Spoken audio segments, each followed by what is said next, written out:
Let's find out if the members of parliament who took the floor and spoke and raised suspicions against the police because of the police's own past history.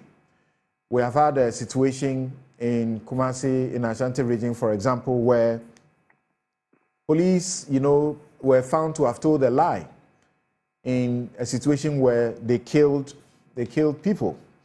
They brought out weapons, ammunition, and claimed they belonged to those people. And the committee found that that was a lie. So those people had to be compensated. Is that enough basis to continue to be suspicious of the police when they say we encountered people who shot at us, who are doing Landguard activity, and like Lawyer Kwame Jan said, Landguards have killed many people in this country, deprived many people, have maimed many people who have lawfully acquired land in this country. Atta Akyea, let's start with you. You were heard speaking, and now two of the committees of parliament have been asked to go into this matter. To what end? Are you not discouraging the police in this process, in their fight against crime?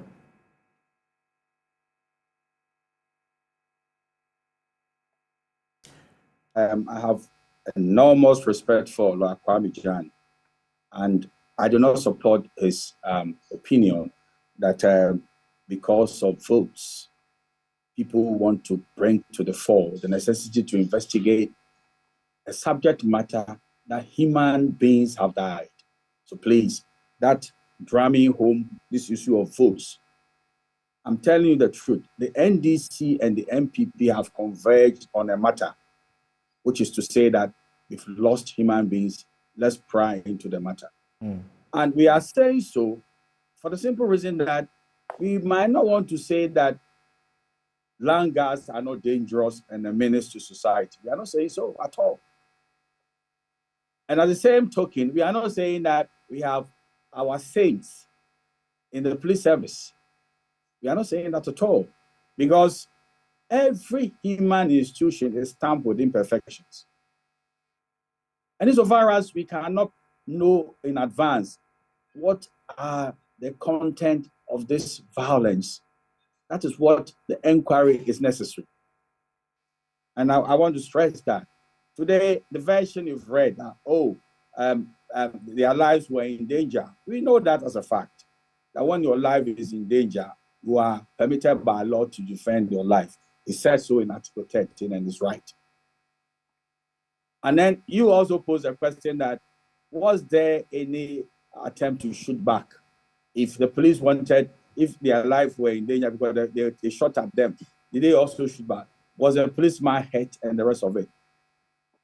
Trust me, we don't have video evidence of this escapade. That is why it is imperative that we have an inquiry in relation to this matter. Now, let me tell you something which is very important.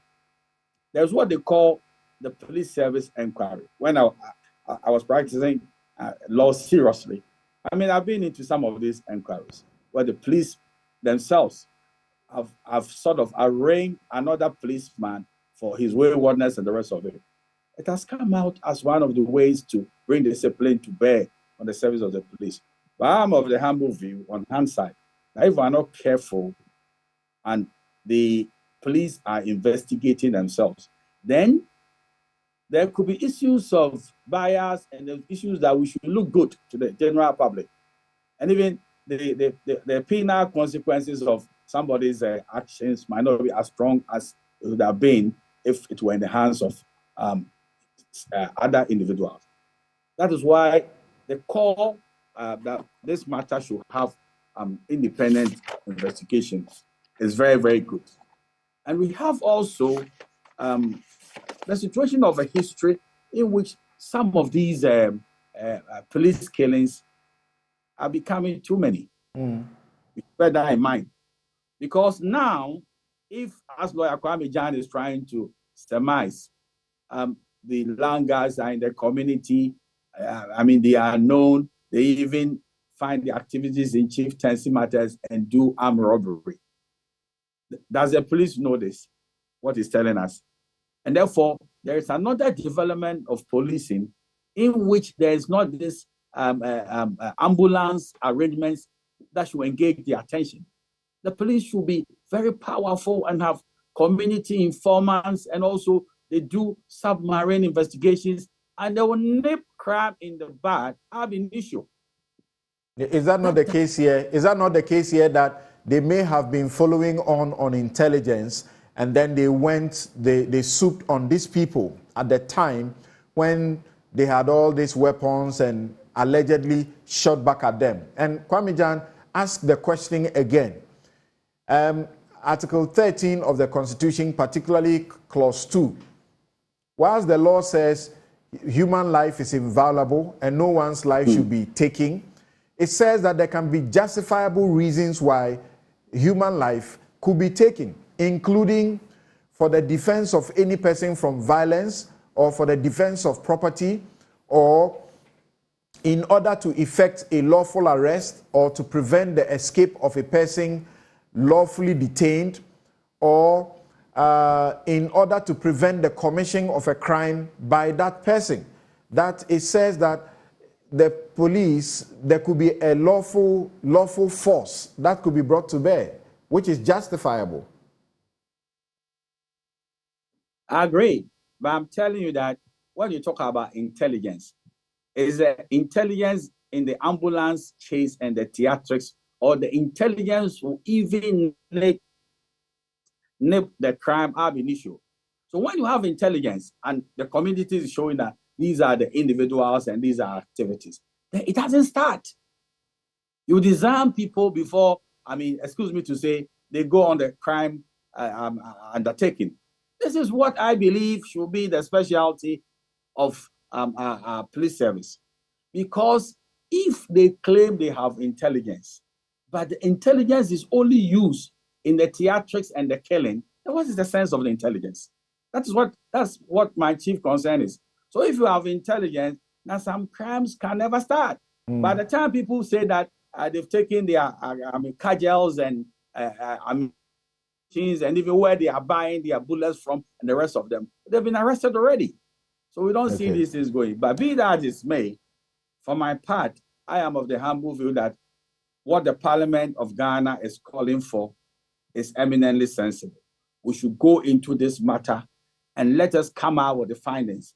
And then the general public will know. If we gather very serious findings that will aid the police in their future conduct, so be it. Great. But to say that, it is only the version of the police that should hold sway, I'm not in agreement. In fact, what you read to, the general public, the press release, I don't want to say that I want to run down the police, but there are a lot of loopholes in the press, release dated the 10th day of June, 2023. And let the measurement of the police should not be the police themselves. Let Parliament also look at this matter, and we're better off for it.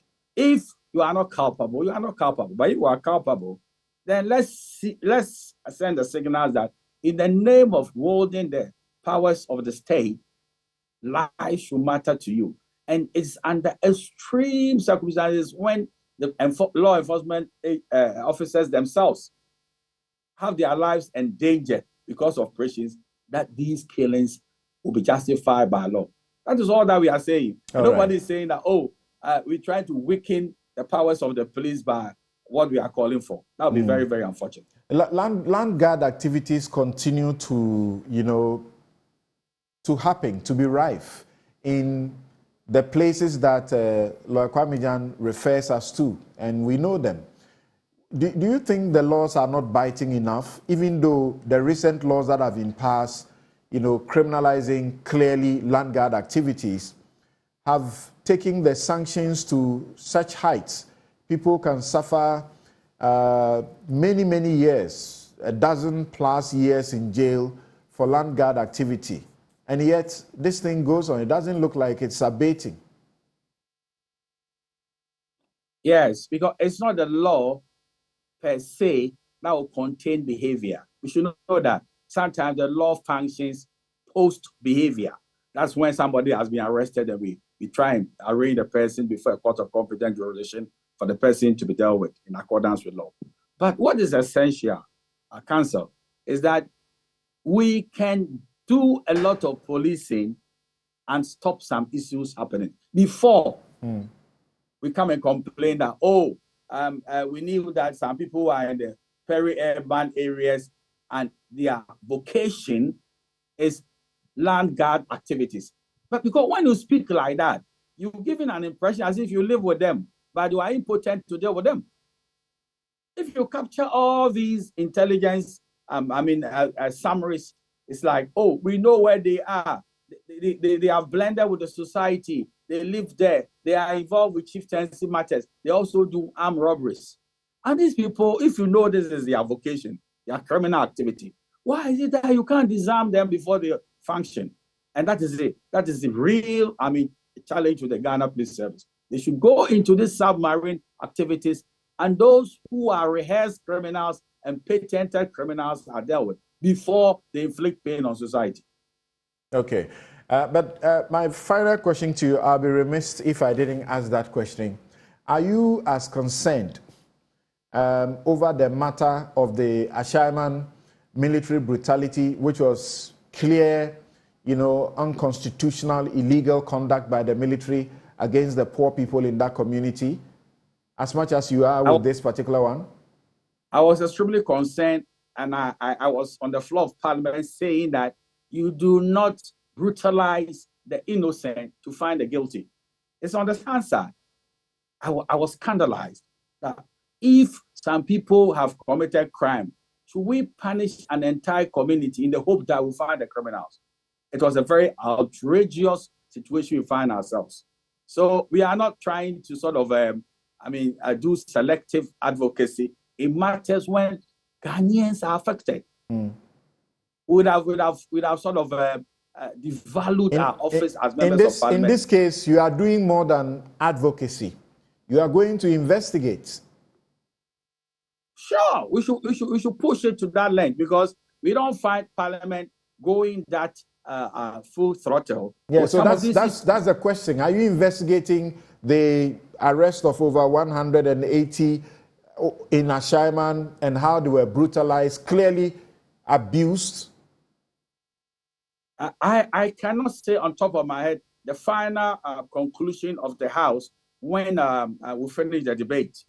But it does not even stop us right now, by your own prompting, that we should hold the military to a committee of Parliament and let them explain away why they were beating the innocent in the hope of finding the criminal.